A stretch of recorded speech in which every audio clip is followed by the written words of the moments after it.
10 ఏళ్ల క్రితం జరిగిన గొడవతో లక్నోలో ఓ యువకుడు హత్యకు గురయ్యాడు. అయితే ఈ హత్య ఎవరు చేశారనేది సస్పెన్స్ కొనసాగుతున్నటువంటి వేళ పోలీసులు దానికి తెరదించారు.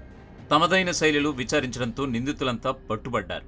లక్నో ఇంద్రానగర్లో కొబ్బరి బొండాల వ్యాపారం చేసుకునే యువకుడు మనోజ్ జూన్ 22న అనుమానాస్పద స్థితిలో మృతి చెందాడు. ఇది ఖచ్చితంగా హత్యేనని పోలీసులు నిర్ధారించి కేసు ఫైల్ చేసి విచారణ ప్రారంభించారు.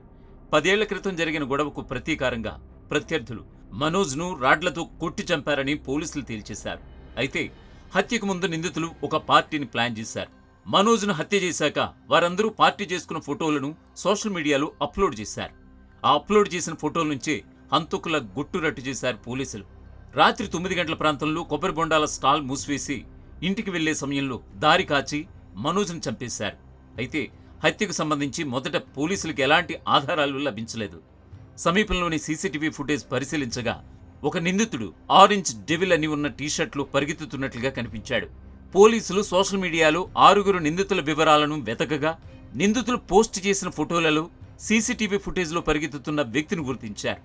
కేవలం టీషర్ట్ ఆధారంగా నిందితుడిని గుర్తించడంతో తీగలాగితే డొంకంతా కదిలినట్లుగా మొత్తం 6 ఒకేసారి దొరికేశారు. అయితే మనోజ్ హత్యకు ప్రధాన కుట్రదారుడు సోనూ కశ్యప్ అని లక్నో ఈస్ట్ డీసీపీ శశాంక్ సింగ్ వెల్లడించారు. 2015లో తన తల్లిని మనోజ్ కొట్టడంతో సోనూ కశ్యప్ కక్ష పెంచుకుని హత్యకు పన్నాగం వేశాడని నిర్ధారించారు. మనోజ్ను హత్య చేసేందుకు డిసైడ్ అయిన సోనూ తన స్నేహితుల సహకారం కూడా తీసుకున్నాడని తెలిపారు. మనోజ్ను హత్య చేశాక నిందితులందరూ కూడా ఒకచోట పార్టీ చేసుకుని తమ ఇళ్లకు వెళ్లిపోయారని పోలీసులు వెల్లడించారు.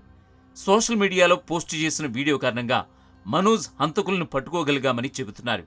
ప్రస్తుతం 5 నిందితులు తమ అదుపులో ఉన్నారంటున్న పోలీసులు తదుపరి విచారణ కొనసాగుతున్నట్లుగా తెలిపారు. అసలైన తొలి వెలుగు. ఫాలో వాట్సాప్ @తొలి వెలుగు అఫీషియల్.